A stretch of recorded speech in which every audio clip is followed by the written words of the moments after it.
Ողջույն։ Ենթադրվում է, որ արդեն այս շաբաթ ազգային ժողովի պաշտպանության եւ անվտանգության հարցերի մշտական հանձնաժողովը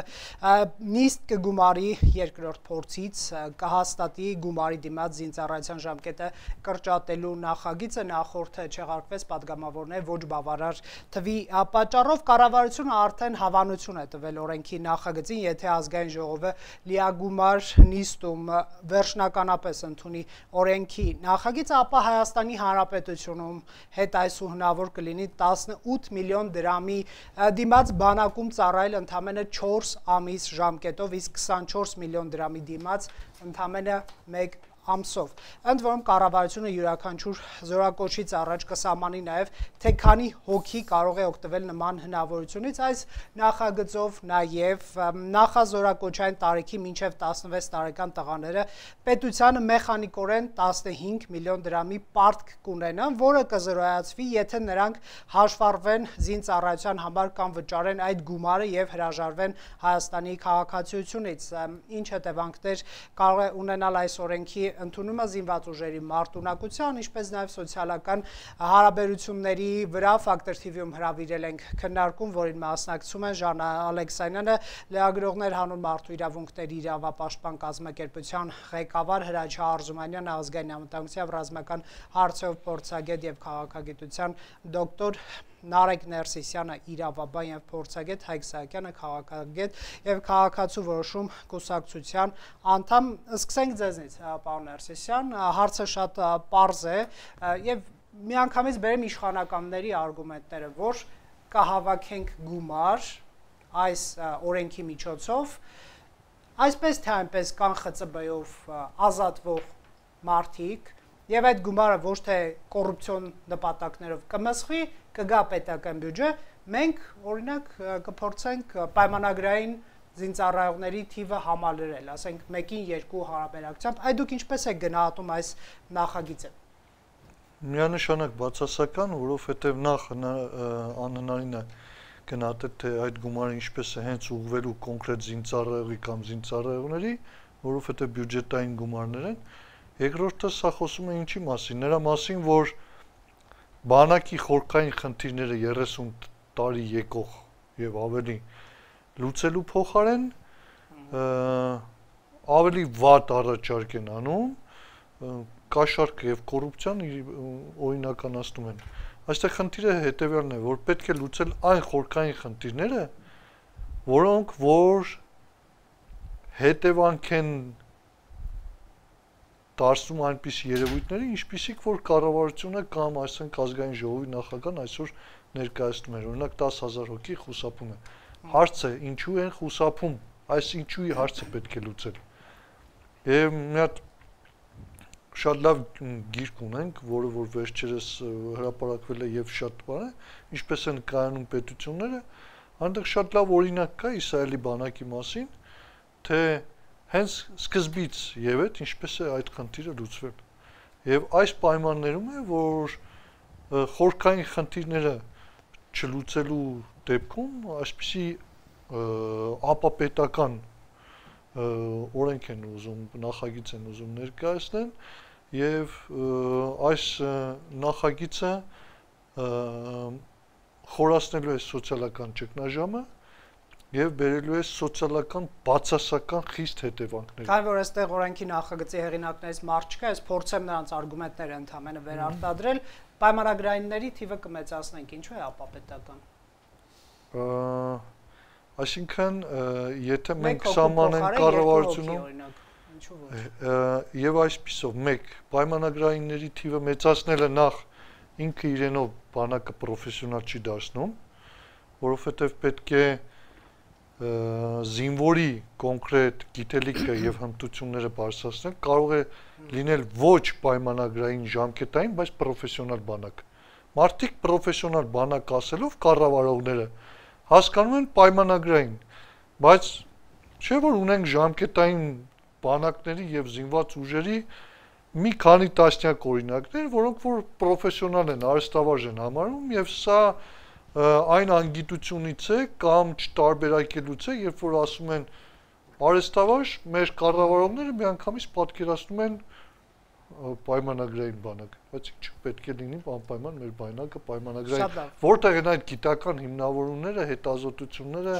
եւ երկիչ։ Եկեք լսենք Տիկին Ալեքսանյանին, ով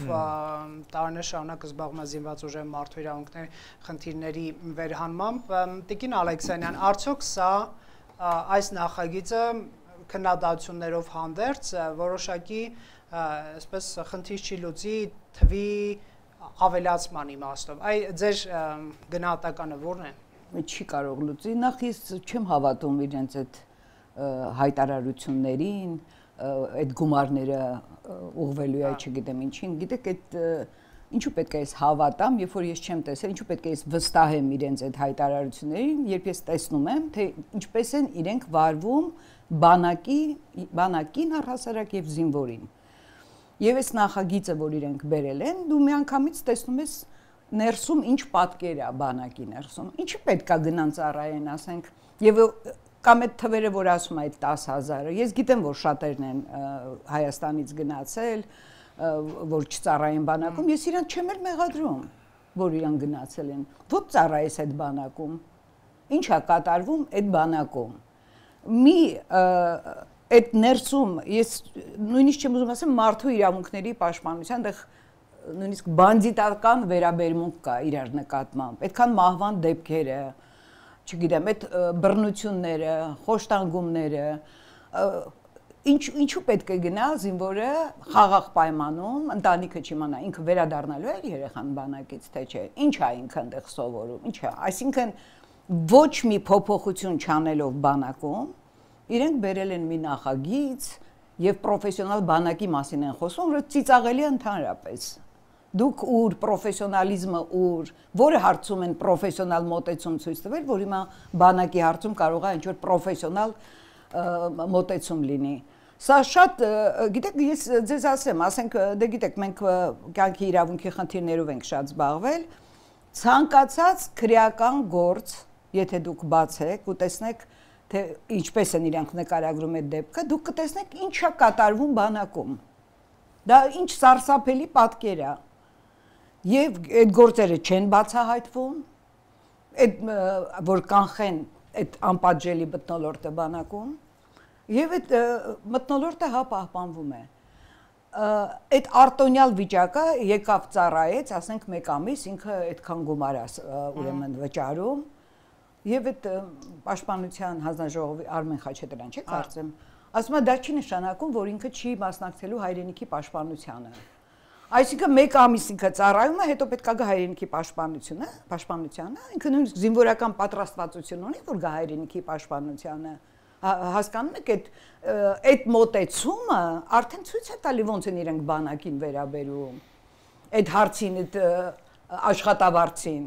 փողի մոլուցկով են տառապում, բոլորը անխտիր։ Տիկին Ալեքսանյան, երևի նաև մտածել են, որ այսպես թե այնպես սոցիալական անհավասարություն կա, ԽՑԲ-ով մեծահարուստները իրենց երեխաներին ազատում են բանակից, կոռուպցիայով, ասենք ինչ որ մի բժիշկ ազատում է, քանի որ գրում են հիվանդություն, եկեք այդ փողերը ՊՆ-ին ուղենք, ինչու կոռուպցիայի զոհ դառնա այդ փողը, այսպես թե այնպես ազատվում է։ Գիտեք ինչ, այդ որ վկայակոչում են անընդհատ դա։ Բանակում հենց հիմա էլ կան արտոնյալներ։ Այդ արտոնյալների այդ դրվածքը դա միշտ է, որ իրանք նվազել է ինչ-որ չափով ժամանակի հետ, ոչ թե իրենց փոխելու շնորհիվ, էլի։ Եվ այդ ինչ եմ այդ օրինակը բերում քրեական գործերի, մեկը եթե այնտեղ հնարավորություն ունի խանութից անդադի ինչ-որ բան գնի ուտի, ուրեմն եթե մեկը չունի ու սրան հյուրասիրում է, վերջում իրանից ասում է այդ փողերը բեր օրինակ, դա դրվում է որպես հանցագործության մոտիվ, պատճառ, որ դա կարա, այսինքն այդ անհավասարությունը,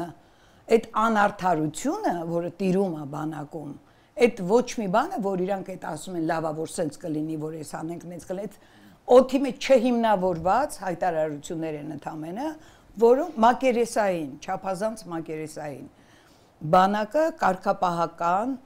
փոփոխությունների լուրջ խնդիրներ ունի։ Հիմա կոնկրետ շատ ավելի վատ է, քան երբևէ։ Ինձ պատմում են այդ նույնիսկ այդ 25-օրյա հավաքներին գնացողները, թե ինչ է կատարվում, այսինքն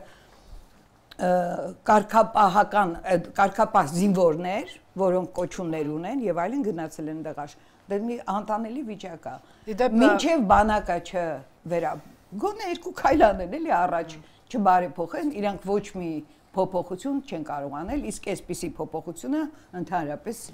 չգիտեմ, բանակի դեմ է, ոչ թե բանակի Իդեպ ես նաև հեռուստադիտողներին տեղեկացնեմ, որ կառավարությունը նախատեսում է նաև խստացնել զինվորական ծառայությունից խուսափելու պատժաչափերը, եթե հիմա պարտադիր զինծառայությունից խուսափելու համար 2-ից 5 տարի ժամկետով ազատազրկում է սպառնում, խստացումից հետո 3-ից 6 տարի, բացի այդ ձեր նշած վարժական հավաքներից խուսափելու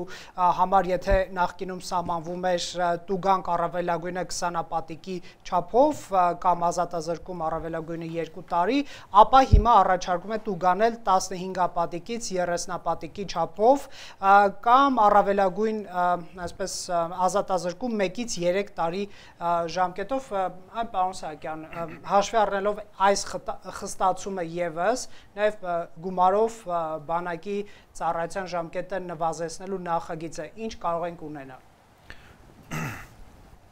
Նախ ասեմ որ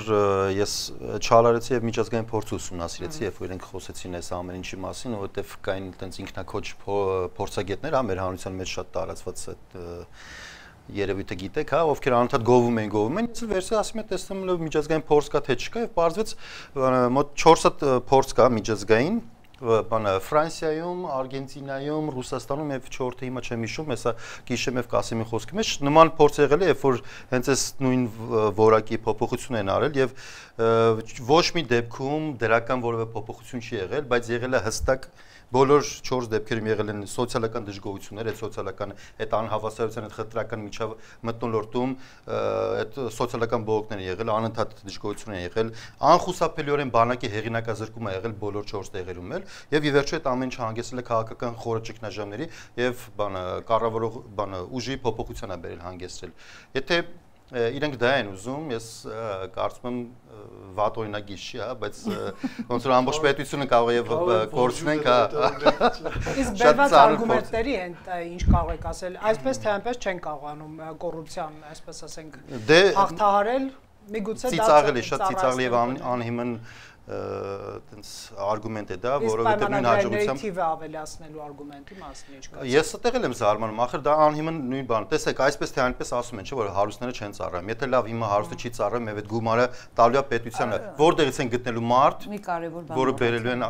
խնդրեմ ասեք, ես Չէ, ես չեմ ուզում ընդհատեմ։ Որտեղից են գտնելու այդ մարդուն։ Մեկը բանա գնացողը գնում է, չէ՞։ Գրավիչ կդարձնեն ծառայել։ Ամենևին գրավիչ չի, ախր ես հասկանում եմ մեր կառավարող ուժի ներկայացուցիչների մեծ մասը կամ գրեթե բոլորը չեն ծառայել։ Ես ծառայել եմ, ես որ ասում եմ հողի վրա գիտեմ էլի իմ փորձից ասեմ, հա։ Այսպես թե այնպես, այո, ճիշտ է մեր գոլեգան որ ասում այնտեղ այտենց մարդու իրավունքներ, բան, այտենց անհավասարություն, բան, այդ ամեն ինչը կա, այն ամեն ինչ որ մեր հանրության մեջ կա, նույն բանակը ուղղակի մի քիչ ավելի խիտ, խտացված, այո, բնականաբար չես կարող թաքցնել եւ բանը այնտեղ նախ երբ որ դու սկսում ես միայն հարուստներին առանձնացնել եւ աղքատները գնալ արդեն իսկ բանակը հեղինակազրկվում է եւ այդ մարդիկ այդ հակոստը եթե հիմա պատվաբերեր դառնալու է ակնհայտ է դառնալու եթե դու դա կրում ես արդեն իսկ աղքատ ես դա շատ վատ հետևանք ունենալու եւ ներանձնային եւ ներհանրային այսպես ասած Պարոն Սահակյան, քանի հարուստ եք ճանաչում ու որդին ծառայել են Իմ հետ ծառայել են, այո, ասենք գեներալի տղաներ են ծառայել, հոպի պետի տղեն են ծառայել, թե արտոնյալ։ Չէ, արտոնյալ պայմաններում է ծառայել, բայց երբ որ կարիքը կար, ինքը գալիս էր իմ կողքը պարկում քնում էր, հետո այդ երբ որ մենք ես Աղդամում եմ ծառայել, այսպես ասած ակնայում, երբ որ մենք կարիք էինք ունենում ինչ-որ մի բանում, այդ հարուստները հոգում էին մեր կարիքները նաև, որտեղ միշտ չէր լինում այնտեղ խանութ չկար, բան, այս կոմենքում, իրանք էլ նաև այդ սոցիալական պարտավորվածությունը կատարում են եւ դա ոնց ասած առանց խոսքի էլի, այն որ մեկ մյուսին արդեն հասկանում են, սա այտենց շատ կարևոր սոցիալական բարձք էր առաջացնում զինվորների միջև։ Բայց կան նաև շատ հարուստներ, ում երեխաները չեն ծառայել։ ԽՑԲ-ով, այսինքն հիվանդություն են կարել իբր, հա։ Այո, եղել է, բայց դա փոքրամասնությունն է։ Պարոն Արզումանյան Խնդրեմ։ Որ վերջացնի։ Դա միշտ փոքրամասնությունն է եղել։ Մենք իրանք բարձրացնում են փոքրամասնության հարցը, ասենք ինչ որ 1000-ի, 5000-ի, 10000-ի կամ հարց, բայց 100 հազարավոր մարդիկ գնացել ծառայել են։ Բادرամասնություն չեն խոսում։ Կոռուպցիային են մսխում այդ գումարները, հիմա թող պնային տան, ինչ վատ է։ Ինչ, թող կոռուպցիայի հարցը լուծեն, եթե տենց է։ Դե միևնույն է կոռուպցիա է։ Սենց տենց է, եթե Պնայի դեպքում էլ է կոռուպցիա։ Մասն է խոսքել, դա շատ տարբեր։ Այսինքն խնդիրը գումարի Այսինքն մարդ սպանել են կարելի, հա, այսինքն ես գիտեմ մարդիկ, օրինակ բանը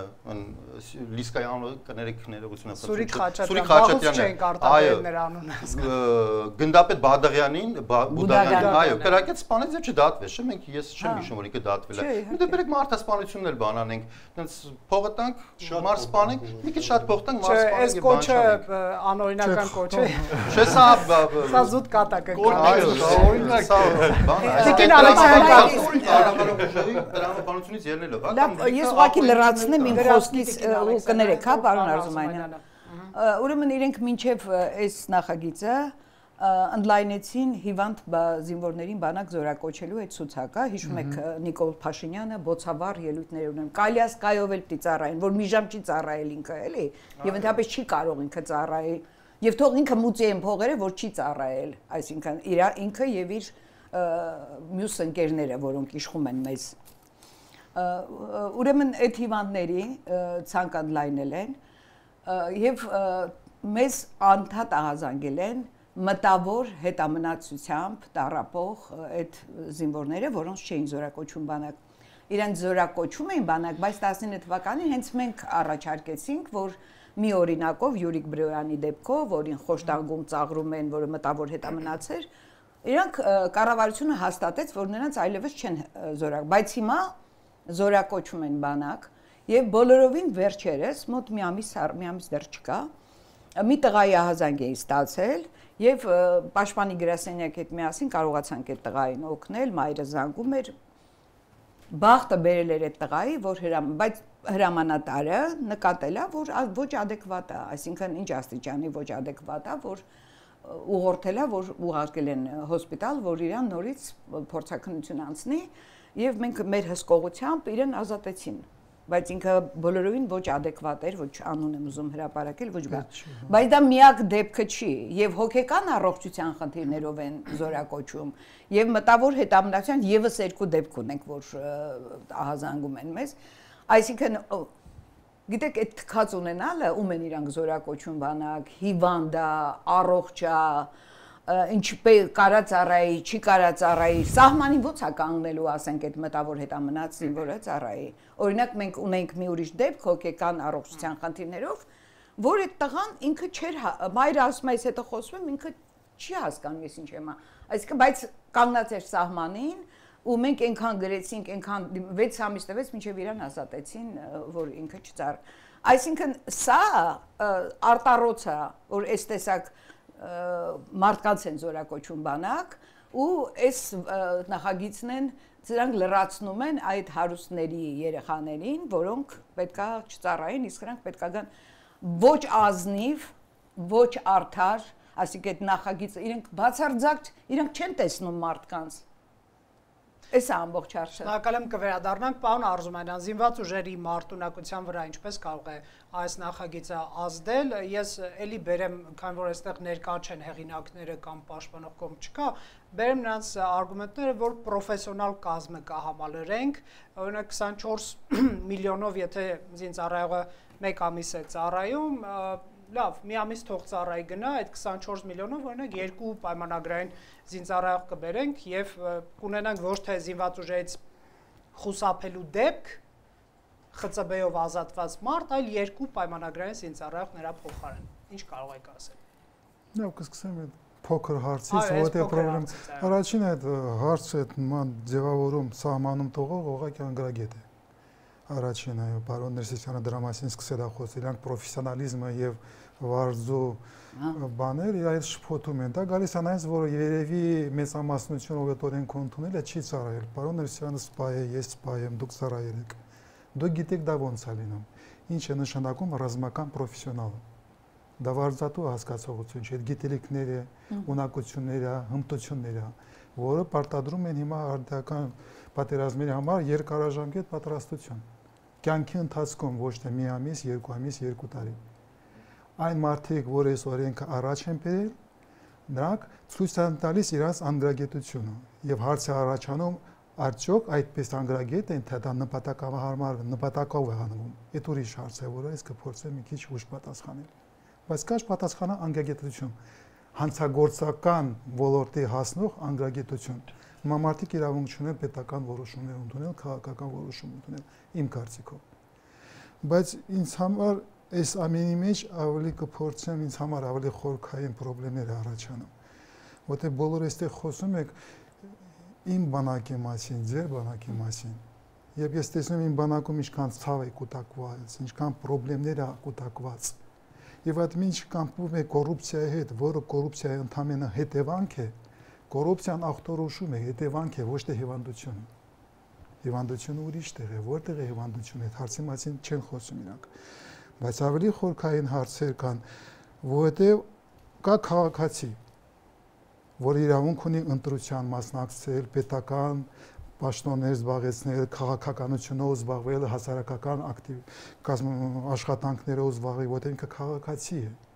Ինքը իրավական վերցնում է պատասխանատվություն երկրի համար։ Քաղաքացիը նշանակում է դու պատասխան ես։ Առաջինը պաշտպանել քո երկիրը։ Դու ծնվել ես հայ, դարձել ես քաղաքացի եւ ստանում ես լիազորություններ եւ պատասխանատվություններ։ Քաղաքացուն, որպես քաղաքացի դու հնարավորություն չունես տարանջատել պատասխանատվությունը պարտականություններից հետո եւ պարտությունից հետո։ Որոշներն ուզում են շրջանցել այդ ձեր ասած բանաձևը։ Դրա համար եմ ասում, պարոն Ներսիսյանը յուրիստ է, կարող է համաձայնվի ինձ, եթե իհարկե կհամաձայնվի, դուք եք համաձայնվեք, այդտեղ հարց չկա։ Սահմանադրության դաշտի վրա եւ ավելի խորքային վրա դու իրավունք ունես կոչվել քաղաքացի, եթե վերցնում ես քեզ վրա պատասխանատվություն եւ ունես լիազորություններ։ Տարանջատել չի լինի երկրի պաշտպանությունը,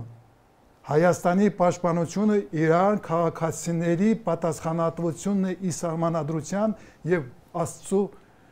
օրենքի հետևանքով։ Եթե դու քաղաքացի ես ուզում լինել, դու պետք է ծառայես։ Չի նշանակում զենքը ցերքիդ, կարող ես ուրիշ ձևի ծառայես, կարող ես բժշկական հաստատություններ, բայց պետք է ծառայես, ոչ թե մուծվես։ Այո, բոլորը պետք է։ Այդ իրավունքը եւ պարտականությունը չի գնահատվում գումարով։ Եթե դու անցնում ես գումարների հարթակը, դա նշանակում է դու քաղաքացի չես։ Դու քաղաքացի չես։ Դու խոսում ես արևտրականի լեզվով, որը գլոբալիզացված է, կարող ես արևտրով զբաղվես Հայաստանում, զբաղվես Միացյալ Նահանգներում, դա ուրիշ վարդակ է ուրիշ։ Բայց եթե մենք խոսում ենք Հայաստանի մասին, հայ ազգի պետական ինքնաիշխանության իրավունքների եւ պարտականությունների մասին, դու իրավունք չունես գումարը մտցնել ես տրամաբանության մեջ։ Եթե դա դու անում ես, դու փորձում ես քանդել հայկական պետականության հիմքերը։ Դու քանդում ես դրանով։ Դու քանդում ես քաղաքացու հասկացողությունը։ Իմ մոտ ուղղակի հարց է առաջանում։ Դա նպատակով են անում, թե անգիտակցության։ Այն որ Նիկոլ Փաշինյանի թիմը, Նիկոլ Փաշինյանը փորձել է ինձանից վերցնել զրկի Արարատ սարը։ Հետո փորձել է կասկածի տակ դնել մեծ եղերնը։ Հետո կասկածի տակ է դնում Արցախ, Արևմտյան Հայաստանը, որպես այ ես իրավունք չունեմ դրա մասին խոսել, որպես ինքնաիշխան հնարավորություններ, ինձ մոտ կասկած է առաջացնում, որ Նիկոլ Փաշինյանի թիմը դա անում է նպատակահորեն։ Նիկոլ Փաշինյանը եւ թիմը շարունակում է քանդել հայկական պետականությունը, որպես նպատակ, կատարելով կարող է ուժային կենտրոնների թելադրանքը պարտվելուց հետո երկրորդ Արցախի արշավի համար, բայց ես խոսում եմ ենթադրությունների մասին։ Հիմա իշխող ուժը ունի դիլեմա, որը պետք է որոշում ընդունի։ Եթե իրանք առաջ են տանում, իրանք հասկանում են, որ իրանք քանդում են հայկական պետականությունը, թե իրանք անգիտակցության են անում։ Անգիտակցության յակ հիրանալություն են, հնարավորություն հիմա կանգնեցնել այդ process-ը։ Եթե չեն կանգնեցնում, իրանք քանդում են եւ ներեցեք Հայկը ասես, բացատրեց, որ մասած երկրների փորձը ցույց է տալիս այդ ճանապարհի վրա դու քանդում ես։ Շարունակում ես քանդում ես։ Եվ այստեղ գալիս է հարց, որ ինձ համար անթույլատրելի է, որովհետև ես իրոք որպես մասնագետ, փորձագետ, գիտնական, որը վերջի 15 տարին զբաղվում եմ ռազմական ոլորտով, կարող եմ ասել, այս ուղղությամբ եթե մենք գնանք, մենք քանդում ենք ռազմական ուժերը։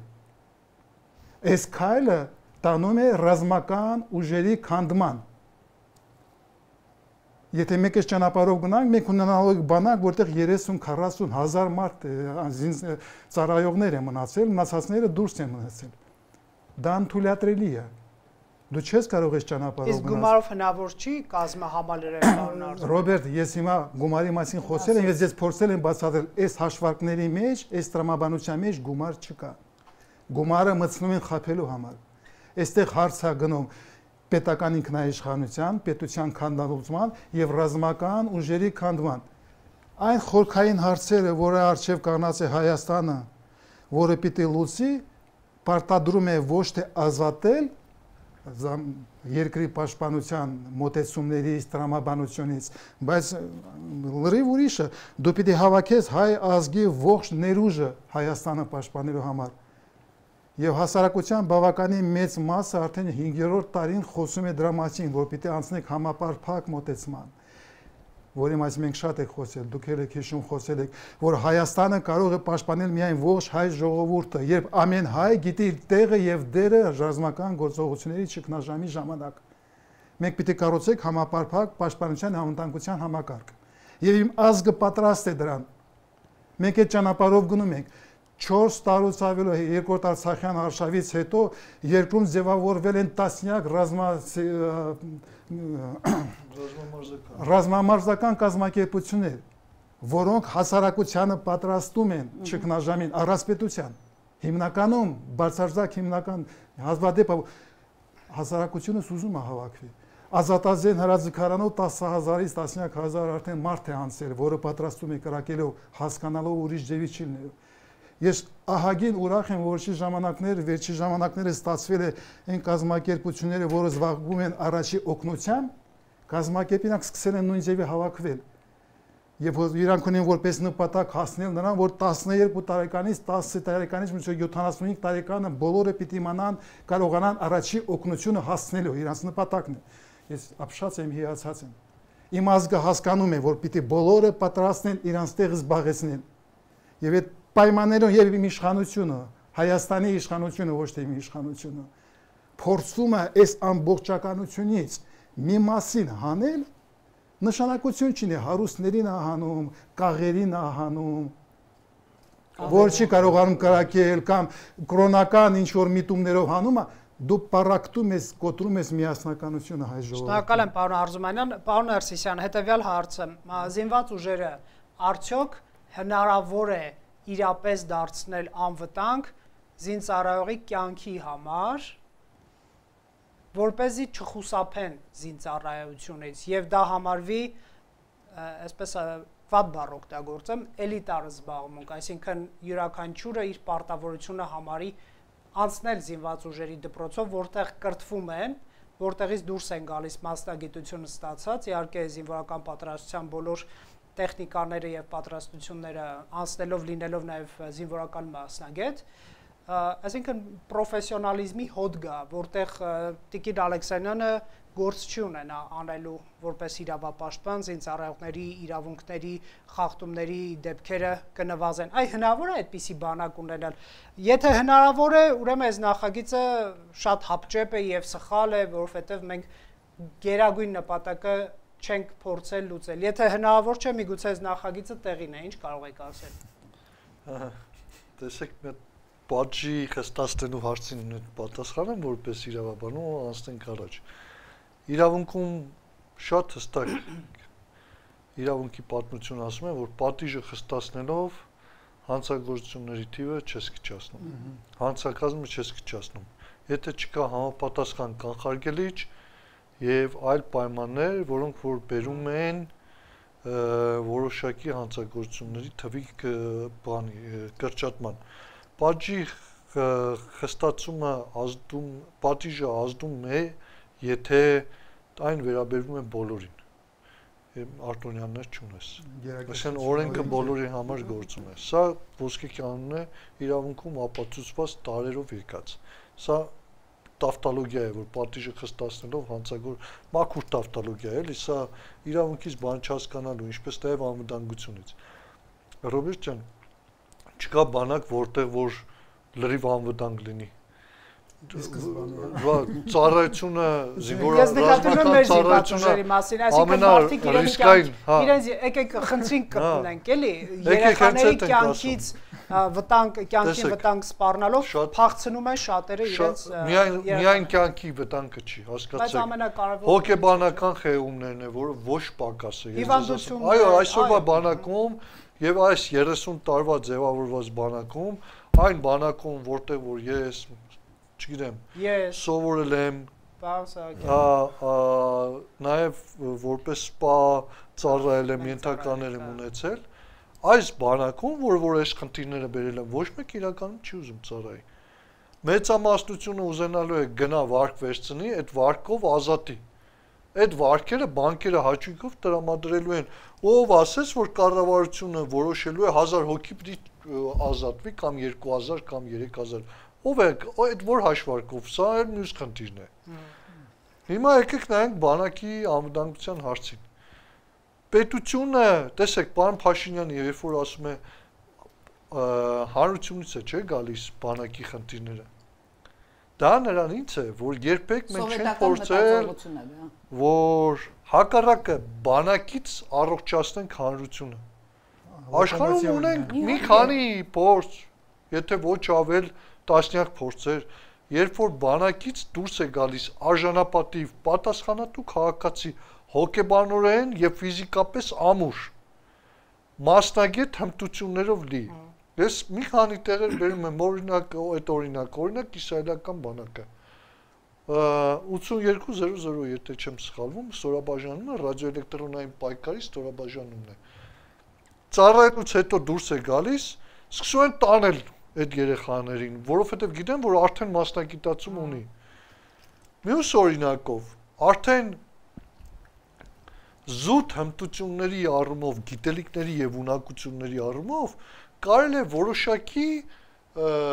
առավելություններ տալ։ Օրինակ, մեկը շատ լավ, չգիտեմ, ATS է վարում, հա, մեկը ֆիզիկապես է ավելի ուժեղ, մեկը ավելի գիտակից է, ավելի շատ կարդացել է, ավելի շատ գիտելիքներ ունի։ Սրան լրիվ այլ կատեգորիա կարելի է բերել, ոչ թե ոնց որ 44-րդ պատերազմին նրանում կամ այս 25-օրյա հավաքներում պրոֆեսորին վերցրել տալ մցրել են բան, խրամատա, ինչի։ Երբ որ դու այս ռեֆորմները իրականում կարողանաս անես, կերպափոխման վերջապես հայեցակարգ ունեն, որտեղ որ գրած է, որ 2027 թվականին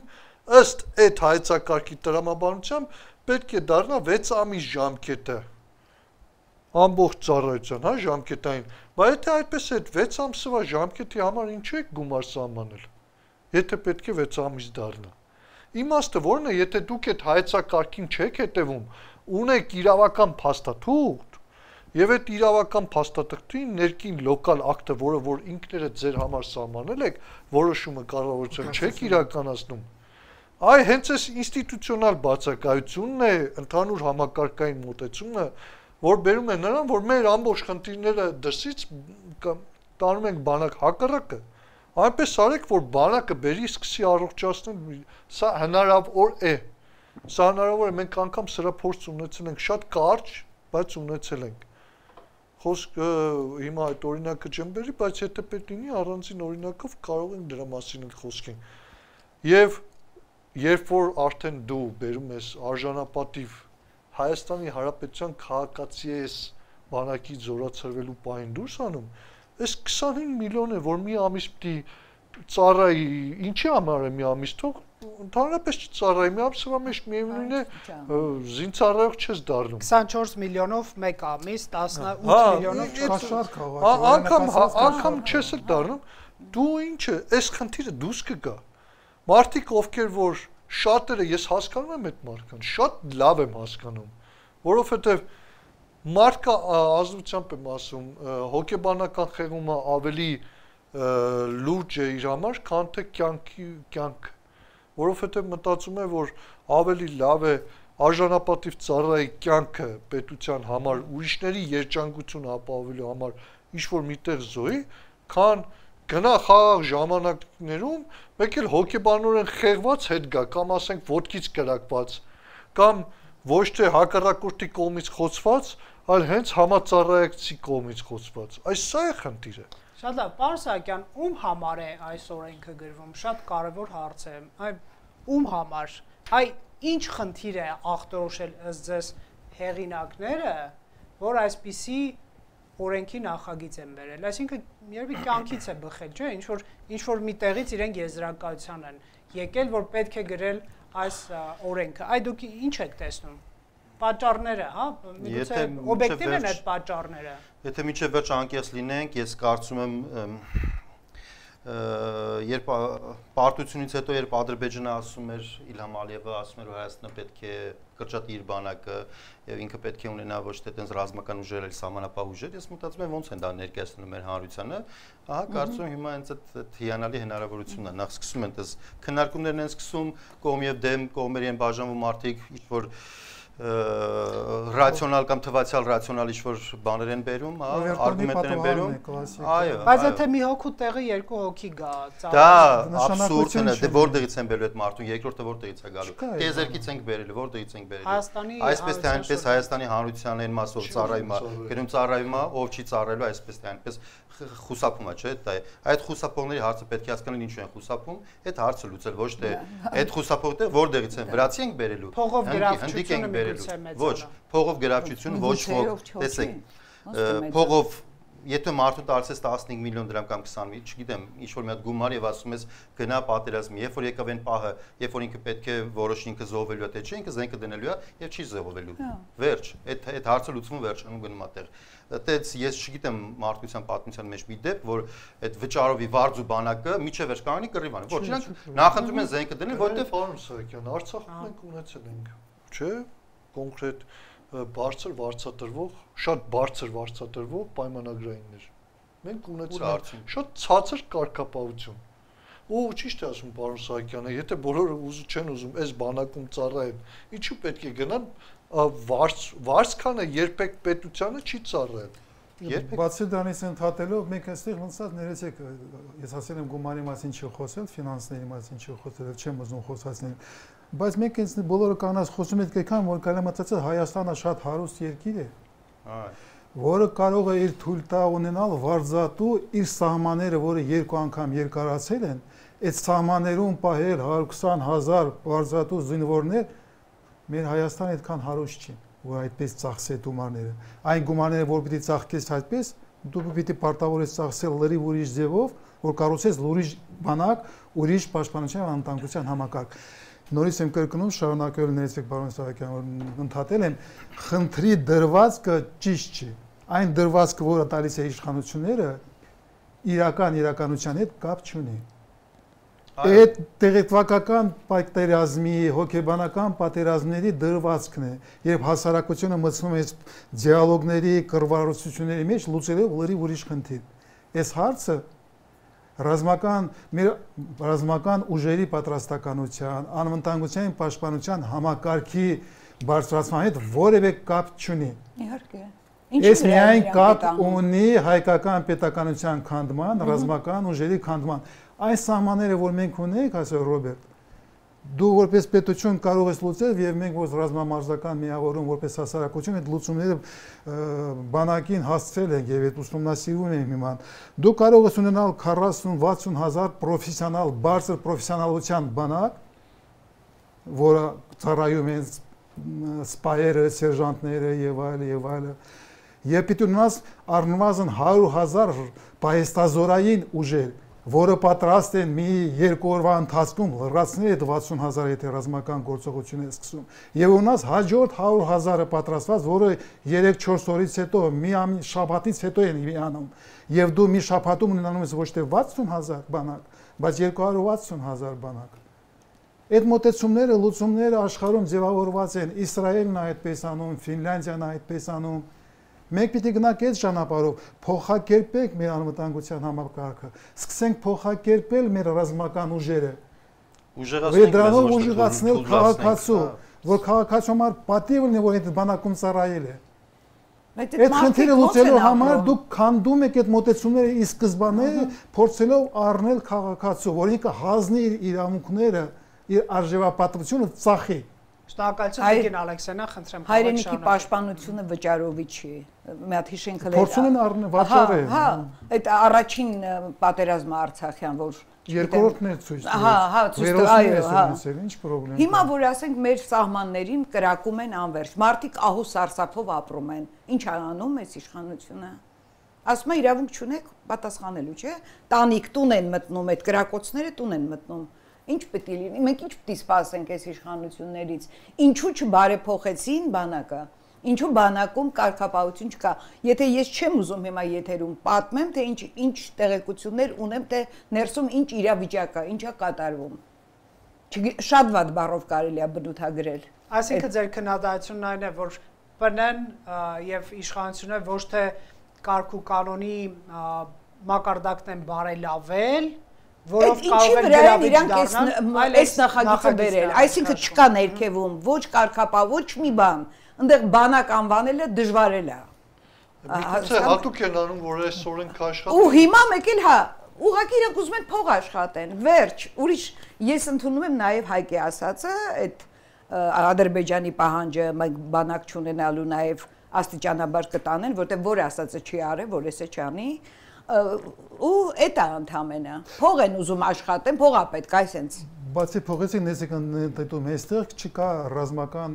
խնդրեմ, Ռոբերտ, այստեղ եւ ուրեմն կլիենտներ ունեն խնդրեմա եւ իշխանության խնդրեմա։ Այս խնդրի դրվածքը կապ ունի միայն իշխանությունների եւ քաղաքական համակարգի հետ։ Այստեղ չկա ռազմական ուժերի հետ կապված որևէ խնդրեմ, այդ խնդրեմը լրիվ ձև են լուծվում։ Եվ ինչքան ես գիտեմ, կամաց գենշտաբում պաշտպանության նախարարություն հասկացողությունը գալիս է, որ բանակ կառնացա փոխակերպման արժև այն կոնցեպտը, որ ունցումները պիտի աշխատվի, փոխվի, բայց որ պիտի սկսես փոխելը, այդ հասկացողությունը ռազմական ուժերում ձևավորվել է։ Բայց նման պրոյեկտը դու կարող ես սկսել միայն ու միայն, եթե ունես քաղաքական աջակցություն եւ իշխանություններ, որ աջակցում են։ Եվ պիտի աջակցեն երկար ժամկետ, որտեղ նման փոխակերպները պարտադրում են 5-10 տարի ժամանակ։ 5-10 տարի ժամանակ դու պիտի ունենաս, որ կարողանաս փոխակերպես քո ռազմական ուժերը եւ քո քաղաքական համակարգը, իշխանությունները պիտի պատրաստ լինեն երկար կամք ունենալ այս ճանապարհով գնալ։ Ոչ թե մի վարքյանում գումարով լուծել խնդրեմը, բայց գնալ այդ փոխակերպման ճանապարհով։ Ես համոզված եմ, որ մեր սպաները եսել եմ սպա, ատստավքում, պարոն Ներսյանները, մեր սպաները մեծ ուրախությամբ այդ ճանապարհով կգնան։ Այս բանակը որ այս վիճակում է, ինձ համար վերավորական է եւ ցավալի է։ Այդ ցավը բոլոր սերժանտների, ռեդավոյների, ներեցեք գլխից դուրս շարքայինների, սպայերի ցավն է։ Իմ բանակը տարապում է այդ ցավից, եւ այդ տարապումից ծնվում է ատելություն իշխանությունների, իմ իշխանությունների նկատմամբ։ Եվ այստեղ Հայկը ասում է դա բերմանում վերջում պայթելու է։ Իշխանությունը իր ձեռքերով ստեղծում է մի վիճակ, որը վերջում պայթելու է եւ պայթելու է իր անձ գլխին։ Օրինաչափություն է միշտ տենց։ Ես չեմ ուզում այդ ճանապարհով գնալ։ Մեր գլխին մենք ենք բոլորը կորցնելու, հասկանում ես, մենք բոլորը կորցնելու ենք, մենք մեր պետականությունը դնել ենք վտանգի տակ, իշխանությունները չգիտեմ ինչ խնդրեմ լուծելու համար ճակետներում։ Չի կարելի։ Այս ճանապարհով վերգունում եմ, մենք վերջում ստանալու ենք, ես եմ դա հաստատում, երբ ռազմական ուժերը չդիմանալով այս ամենին, որ իրան դիմաց դրել են, մանավանդ պարտությունից հետո, երբ բանակը պարտվել է, չի կարելի այսպես վերաբերել բանակին սպային։ Այդ վերջում շատ վատ է վերջանում իշխանության համար, որ այս ճանապարհով է գնում։ Եվ մի պարադոքսալ բան է ստացած, մենք բոլորը ստեղ կանգնած փորձում ենք փրկել Նիկոլ Փաշինյանի եւ իր թիմին այս ճանապարհից, որի վերջում վատ է վերջանում, չեմ ուզում շարունակել։ Եթե իրանք չկանգնեն այս ճանապարհի վրա, մենք չենք կարողանալու որպես հասարակություն կանգնեցնել այս process-ները։ Պայթելու է դնելով վտանգի տակ հայկական պետականությունը։ Ինձ համար դա ընդունելի է։ Պարոն Ներսիսյան, այս զինված ուժերի վրա ինչպիսի ազդեցություն կարող է ունենալ զորահավաքի կամ բանակի համալրման, այս օրենքը ենթադրենք մտավ ուժի մեջ, գործնականում ինչ կարող ենք տեսնել։ Զինված ուժերը սոցիալական ինտեգրման ինստիտուտներից, կարևորագույն ինստիտուտներից հիմնականն է, ինչպես օրինակ դպրոցներ կարող է համարել։ Պատկերացրեք սոցիալական բառը հանում եք միջից։ Ինչին պիտի ինտեգրվես, ինչ ինստիտուտի մասին է խոսքը։ Ընդհանրապես զինված ուժեր, որպես այդպիսին զինված ուժեր չես ունենալու։ Բոլորը ձգտելու են դուրս գան, բանկերից վարկեր վերցնեն, տները ծախեն ամենավսպայի վիճակը պատկերացեք գնալու է կանգնի ինքը իրեն դառնալու է Դեպ այստեղ նշված է կառավարությունը յուրաքանչյուր զորակոչից առաջ կսահմանի թե քանի հոգի կարող է օգտվել նման Բայց ով է կառավարության ընդամենը լիազորել որ ինքը պիտի սահմանած օրենք ընդունի մի հատ էլ որոշի այդ տարի 1000 հոգի է 25 միլիոն տալու հա 2000 հոգի 15-ը ու մնացած ով է տվել այդ մի հատ էլ սահմանի թե արտոնյանները քանի հոգի են լինելու Որ ճարտոնյանները քանի հոգի են Արդեն կիսում է, պարակտում է Հա, իհարկե սա, պատկերացեք հարևանի հետ, ընկեր բարեկամի հետ Մեկի դպրոցականների Օֆշուտ հասցնի, նա կհասցնի Հա, հիմա, նույն խնդիրը հիմա տեսեք սոցիալական ինտեգրման ինստիտուտներից է նաև դպրոցը Հա, շատերը չեն ուզում երեխաներ դպրոց գնան, ինչու, որովհետև բուլինգ կա Որովհետև դասատուները բանը, դասաժամերն են չափից շատ Այդ բանեն պայուսակներն են այդ ձևից ծանր երեխաները ծրվում են Եկեք փող տանք երեխեքը դպրոց չգնան էլի Դպրոցը բարելավելու փոխարեն բռնենք անենց անենք երեխեքը դպրոց չգնան ինչքան են ուզում Գումար տան չգնան Երեխաները ուղղակի չափած չեն բան չեն գործունակ չեն ու իրավունակ չեն հա պիտի ծնողները լիազորեն Երեխաները հաճույքով չեն գնա մեծ գումարի դեպքում որովհետև դպրոցը իրականում բարեփոխված չէ Դու երբ որ նույն ձևի ուսուցչին որ տալիս ես այս գումարները մեծ հլսա դպրոցի բարեփոխման մասին ընդհանրապես չի խոսում Դու երբ որ սպային ատեստացիա ես անում բոլորը զբաղված են ատեստացիայով չգիտեմ այնտեղ օթաչու բան կապավոր հետախուս հետևակ տանք բանը զրամեք Բոլորը նույն ատեստացիան են անցնում, բայց գիտելիք չեն ստանում։ Դու աշխատավարձը բարձրացնում ես մտածելով, որ վարձու բանը, դու կամ տգետ ես, որովհետև բանակաշինությունից ընդհանրապես բան չես հասկանում։ Քաղաքականապես զրոյական գիտելիքներ ունես։ Ես քաղաքական գնահատական եմ տալիս, ես անձնավոր չեմ անձնավորում։ Քաղաքականապես զրո ես կամ էլ հատուկ ես այս վիճակը ստեղծում, որ ես օրենք ընդունես Ուղղակի են բանի նման գան հետ կանգնեն, որ այս բանակից ազատվեն։ Հատուկ ես այս վիճակում բանակը պահում։ Ես ձեզ ավելին ասեմ։ Կառավարության որոշում կա 21-ից 26 թվականների կատարողականի մասին է խոսքը։ Լոկալ որոշում է, այսինքն պարտադիր է իրենց համար։ 22 թվականի հունվարից պետք է պաշտպանության մասին նոր օրենքի նախագիծ լիներ։ Ինչու բանակը չի ընդհանրապես ոչ մի կերպ չեն փորձում կերպափոխել ոչ մի կերպ իմիտացիայի վրա շատ քիչ ծորաբաժանումներ կան հա մի փոքր ասենք լսելով որ ասենք օրինակ հայտարարողները ինչ որ գիտության ոլորտում թեթև շատ բայց հիմնական մասում իմիտացիա է ինչու դու քո որոշումը կերպափոխման մինչև այսօր որը 22 թվականին դի օրենք ընդունես չես արա հարցեր է առաջացնում Եվ սա էմոցիոնալ դաշտում չէ, սա լրիվ բանականության դաշտում է, ես էլ եմ ասում, եկեք սոցիալական ինտեգրման ինստիտուտները, որոնք որ բարեփոխել չի ստացվում, բանակով գումարով ազատենք այդ մարդկանց, սոցիալական բառը միջից հանենք, վերացնենք այս պետությունն էլ, սոցիալական ինստիտուտներն էլ ընդհանրապես գցենք կողքի գնան։ Շնորհակալ եմ, եկեք ամփոփենք, պարոն Սահակյան, ձեզնից, այ դուք ինչ կառաջարկեք նախագծի հեղինակներին, որպես ամփոփիչ խոսք խնդրեմ։ Պարզապես հեռան են նախագծի հեղինակները։ Այո, որտեղ այստեղ շատ խոսվեց այն մասին, որ իրենք անգրագետ են։ Ես այո, ասում եմ, խոսքը տեսեք սովորական գրագիտության մասին չի, հաստատ իրենք իրենց անազգանունը գրել գիտեն, բայց իրենք կառավարման գրագիտություն չունեն, քաղաքական գրագիտություն չունեն, իրենք իրենց տեղում եւ դերում չեն։ Հետեւաբար դրա համար հենց այսպես չհիմնավորված բաներ են էլի գալիս, բայց ես կուզենա երկու ասպեկտի մասին խոսել, իմ մոտ նշել են, որոնց մասին հնարավորություն չունեցա ասելու ես բանակից խուսափածներ էլի, որը շատ է խոսվում մեզ մոտ, որ պատերազմից վախենալու մարդիկ երկար տարիներ, մոտ 30 տարի ասում են իրանց երեխաներին տարել են այստեղ ռուս-ուկրաինական պատերազմում ռուսական կողմը մենակ որ ներկայացրեց վերջերս իրենց այդ տվյալները վիճակագրական մոտ 3500 էթնիկ հայ է մահացել արդեն իսկ մենք գիտենք ռուսական այդ պաշտոնական տվյալները ինչքան կասկածել են այսինքն դրանք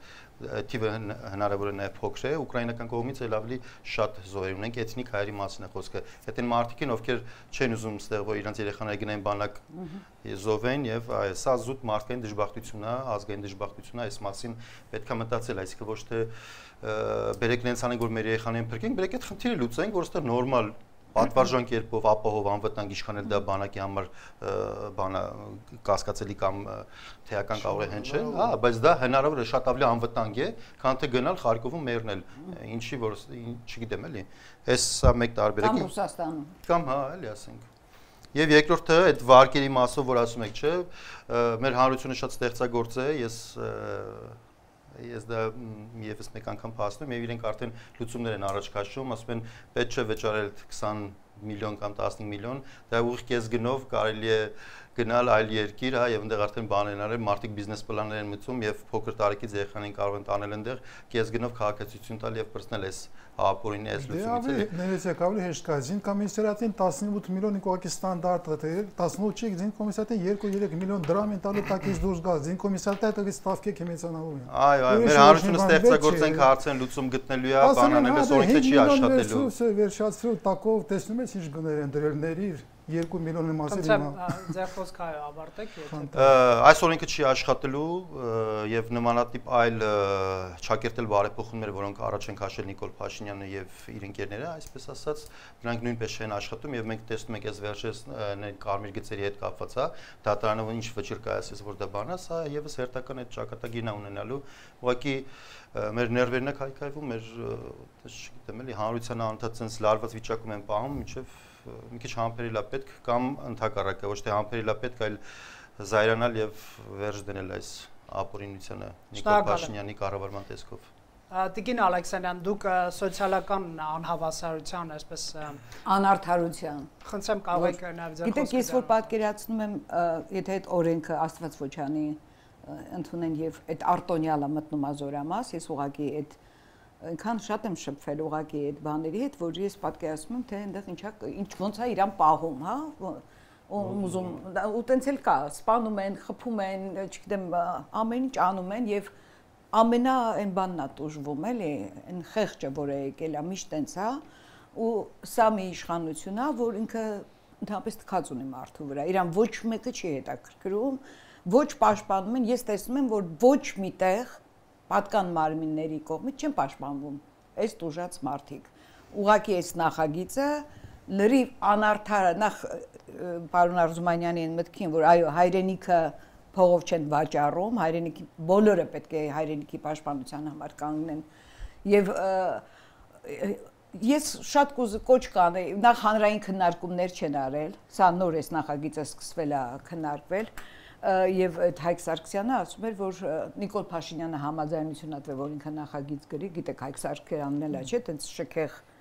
ինչ որ բաներով ապրում եք մեկ տեսնում ենք այդ տեսանյութերը որ լավ կյանքով էլի եւ համաձայնություն ստացի եւ գրել է այս նախագիծը բերել է փաստորեն նոր կառավարությունը հետո ուրեմն իր համաձայնությունն ընտրել ես կուզենայի մեր հանրությանը ասել որ պետք է ընդվզեն բոլորը ով կարող է, որովհետև բոլոր ընտանիքները հատկապես մարզերում, բան իրանք հավատացեք այդքան հնարավորություն չունեն, որ բանկերում հերթագրվեն եւ կանգնեն եւ իրանց երեխաների ծառայում են եւ իրենք միշտ տուժված են եւ ոչ մի կերպ չեն կարողանում պաշտպանել իրանց զոհված երեխայի իրավունքները, բոլորը խափում են, քնչականը կոծկում է, իրենց ընդհանրապես անտեսում են ու իրենք չգիտեն ում բողոքեն հիշեք այն ծնողները, որ կառավարության շենքի մոտ էին բողոքում, գլխավոր դատախազ օգնականը Նիկոլ Փաշինյանի Վարդապետյանը իրենց այդ ծնողների գործերն էր համակարգում, ասում էր, որ անարդար է, բայց հիմա նույն դատախազը ինքը օրինականացնում է բոլոր այդ այլանդակությունները, ինչ որ տեղի է ունենում բանակում։ Եվ այդ վիճակում չի կարող գործել ոչ մի այդպիսի փողային ինչ որ արտոնյալների վիճակ, որ գան ու սկսեն նորից այդ սովետական բանակի օրենքներն ա նորից վերականգնվելու ավելի կա, դեռ մնացել է, բայց հիմա կվերականգնեն ավելին։ Ես համարում եմ, որ սա մարդկանց դեմ է, բանակի դեմ է, չգիտեմ, մեր հայ ժողովրդի դեմ է ընդհանրապես։ Տիկին Ալեքսանյան, շնորհակալ եմ։ Եվ կողմեմ հեռացման է իշխանության իհարկե։ Պարոն Արզումանյան, կխնդրեմ կարճ ամփոփենք ձեր առաջարկը հեղինակներին, այսպես միգուցե։ Հեղինակներին ես ելնելով իրաց քաղաքական կարիերայի, ֆիզիկական Հայաստանում մնալու հյուրանալիս հրաժարվեն այդ օրենքը հետ վերցնեն, այդ ամենը սառեցնեն, առնվազն սառեցնեն։ Այդ որպես պրագմատիկ ռեալիստական լուծում խորհուրդ իրանց հետ վերցրեք, որ չունենաք այն հետևանքները, որը կունենաք 2026 թվականից եւ հետո։ Այդ շատ վտանգավոր ճանապարհով են, ես չգիտեմ ով աղուշել այդ ճանապարհով գնա։ Ինձ համար հիմնական ես կշարունակեմ կրկնեմ ինչ ասել է Տիկին Ալեքսանյանը։ Այս օրենքը հարված է հասցնում իմ ռազմական ուժերին, իմ բանակին, իմ պետությանը, իմ անվտանգության եւ պաշտպանության համակարգին, որը պիտի պաշտպանի իմ երեխեքին, այս թորնիկներին, մեծերին, ոչ մեկը չի պաշտպանելու մեզ, մենք ենք պաշտպանելու իմ բանակը։ Այս օրենքը խփում է իմ բաղողջականությանը, իմ ազգին, իմ ազգը հավաքվել առաջի արշավի ժամանակ ողջ հայությունն է հավաքվել։ Գյուղացուց սկսած մինչև գիտնականներին, կոմպոզիտորներին, բոլորը հավաքվել են։ Երկրորդ Արցախյան արշավյան օպերայի երգիչներ, բալետներ, բոլորը հավաքվել են։ Մենք միշտ միասին ենք պաշտպանել Հայաստանը։ Այս օրենքը խփում է այդ պաշտպանության ամբողջականության վրա։ Մենք ունենք հաստատ հնարավորություն փոխակերպել մեր բանակը եւ ունենալ լրիվ ուրիշ բանակ, որին Իսրայելի մնացածները հիասմունքով եւ ղախանձով կնայեն։ Այդ ճանապարհը կարելի է անցնել։ Ես 15 տարի դրանով զբաղվել եմ եւ կշարունակեմ զբաղվել եւ ես գիտեմ, որ իմ սպայերը, իմ զինվորը պատրաստ է դրան գնալ։ Բայց իմ այսօրվա քաղաքական գործիչները, հետսովետական եւ իշխանությունները չեն ուզում։ Դրա համար մենք պիտի լուծենք ուրիշ խնդրեմ, որ կարողանանք լուծել այս հիմնական խնդրեմը, որը պետական հայ ժողովրդի, հայ ազգի պետական ինքնաիշխանության խնդրեմ է, մարտահրավեր է։ Եվ իմ ազգս ես անշուշտ համոզված եմ պատասխան այս մարտահրավերին կտա լրիվ ուրիշ, քան թե պատկերացնում են այս օրենքի Շնորհակալ եմ, պարոն Արզումանյան։ Ներկայացուցիչները։ Պարոն Ներսիսյան, խնդրեմ ձեր ամփոփումը։ Այս կառավարողների մոտ ամեն ինչը գումարի մասին է, այսօր ազգային ժողովի նախագահն էլ ասաց, դուք տեսեք խաղաղության պայմանագրից հետո միանգամից առևտուր են 5 րոպե հետո նույնը ամեն ինչ իսկով ասես, որ մենք ընդհանրապես մտածում ենք առևտրի ու ընդհանրապես ամբողջ օրը հարստացման մասին։ Սա խոսում է արժե համակարգի բացակայության մասին, հավելյալ արժեք ստեղծելու բացակայության մասին։ Այսպիսի ծրագիր, ինչպես պարոն Արզումանյանն ասաց, կա դրված երկար տարիներ, հպարն է, համապարփակ անվտանգության համակարգն է, որ եւ հավելյալ արժեք է, եւ փոքր երկրների համար է, եւ ցույց է տալիս, թե ինչպես են արժանապատիվ ծառայություն անցնում այդպիսի համակարգերում, անգամ ինչ այսօր, հենց այսօր հասարակական կազմակերպություններում 18-17 տարեկան տղաները այդ ծառայության նման ընդհանուր process-ը անցնում են հաճույքով, առանց որևէ արժանապատվությունը վիրավորելու եւ բավականին գիտակ քաղաքացիներ են դուրս գալի, բայց քանի որ սա դեռ ինստիտուցիոնալ հիմքի վրա չէ, մենք պետք է առաջինը արժե համակարգային, ինստիտուցիոնալ եւ երջանիկ քաղաքացի ունենալու ինստիտուտների վրա աշխատենք այսքանը։ Շնորհակալ եմ։ Հարգելի հեռուստադիտողներ, Factor TV-ում այսօր քննարկում ենք գումարի դիմաց պարտադիր զինծառայության ժամկետի կրճատման նախագիծը, այն հավանաբար պաշտպանության եւ անվտանգության հարցերի հանձնաժողովում երկրորդ փորձից կքննարկվի եւ եթե դրական եզրակացություն լինի, նաեւ ազգային ժողովի լիագումար նիստերի օրակարգում կընդգրկվի Factor TV-ում քննարկմանը մասնակցում են Ժաննա Ալեքսանյանը, իրավապաշտպան Հրաչյա Արզումանյանը, ազգային անվտանգության ռազմական հարցերով փորձագետ, Նարեկ Ներսիսյանը, իրավաբան փորձագետ եւ Հայկ Սահակյանը, քաղաքագետ, քաղաքացու որոշում կուսակցության անդամ։ Շնորհակալ եմ Factor TV գալու համար, շնորհակալություն նաեւ ձեզ հետևելու համար, հաջողություն։